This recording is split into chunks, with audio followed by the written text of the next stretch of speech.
എല്ലാവർക്കും പുതിയൊരു വീഡിയോയിലേക്ക് സ്വാഗതം. ഇന്ന് നമ്മൾ തയ്യാറാക്കാൻ പോകുന്നത് രുചികരമായ വിഭവമാണ് പഴം നുള്ളിയത്. വളരെ കുറച്ച് ചേരുവകൾ മാത്രം ഉപയോഗിച്ച് മിനിറ്റുകൾക്കുള്ളിൽ തയ്യാറാക്കാൻ കഴിയുന്ന ഈ വിഭവം കുട്ടികൾക്കും മുതിർന്നവർക്കും ഒരുപോലെ ഇഷ്ടപ്പെടുന്നതാണ്. പഴം നുള്ളിയത് തയ്യാറാക്കുന്നത് എങ്ങനെയെന്ന് നോക്കാം.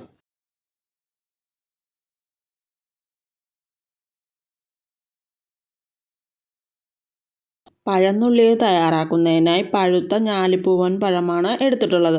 6 പഴത്തിൻ്റെ തൊലി കളഞ്ഞ് ഒരു ബൗളിലേക്ക് ഇട്ടതിന് ശേഷം ഇതൊന്ന് ഉടച്ചെടുക്കണം. നന്നായി ഉടച്ചെടുത്തിട്ടുള്ള പഴമാണ് ഇത്. ഉടച്ചെടുത്തിട്ടുള്ള ഞാലിപ്പൂവൻ പഴത്തിലേക്ക് മധുരത്തിന് ആവശ്യമായ 1/2 കപ്പ് പഞ്ചസാരയാണ് ചേർത്ത് കൊടുത്തിട്ടുള്ളത്. എടുത്തിട്ടുള്ള പഴത്തിൻ്റെ മധുരത്തിനനുസരിച്ച് പഞ്ചസാരയുടെ അളവിൽ മാറ്റം വരുത്താവുന്നതാണ്. ഇനി ഇതിലേക്ക് 1 കപ്പ് മൈദയാണ് ചേർത്ത് കൊടുക്കേണ്ടത്.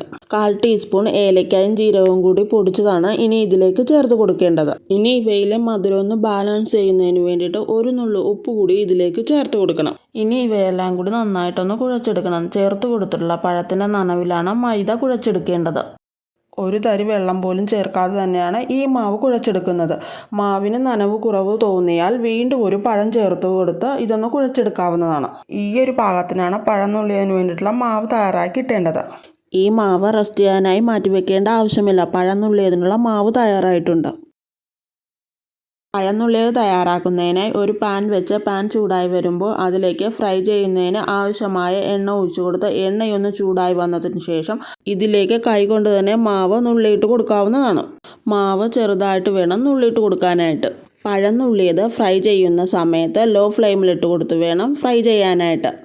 ഇത് പെട്ടെന്ന് തന്നെ എണ്ണയിൽ കിടന്ന് ഫ്രൈ ആയി വരുന്നതാണ്. ഒരു വശം ഫ്രൈ ആയി വന്നിട്ടുള്ള പഴം നുള്ളിയത് മറിച്ചിട്ട് കൊടുത്ത് വീണ്ടും ഒന്ന് ഫ്രൈ ചെയ്തെടുക്കാവുന്നതാണ്. നല്ല ഗോൾഡൻ ബ്രൗൺ കളറാകുന്നവരെയാണ് പഴം നുള്ളിയത് ഫ്രൈ ചെയ്തെടുക്കേണ്ടത്. ലോ ഫ്ലെയിമിൽ വെച്ച് കൊടുത്താണ് ഫ്രൈ ചെയ്യുന്നതെങ്കിലും പെട്ടെന്ന് തന്നെ ഇത് തയ്യാറായി കിട്ടുന്നതാണ്. 2 വശവും ഫ്രൈ ആയി വന്നിട്ടുള്ള പഴം നുള്ളിയത് എണ്ണയിൽ നിന്നും കോരി മാറ്റാം.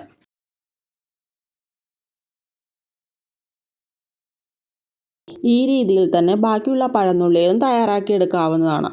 കുറഞ്ഞ ചേരുവയിൽ പെട്ടെന്ന് തന്നെ തയ്യാറാക്കിയെടുക്കാവുന്ന പഴം നുള്ളിയത് തയ്യാറായിട്ടുണ്ട്. പഴം നുള്ളിയതിൻ്റെ വീഡിയോ നിങ്ങൾക്ക് ഇഷ്ടമായെന്ന് വിചാരിക്കുന്നു. അടുത്തൊരു വീഡിയോയുമായി വീണ്ടും കാണാം.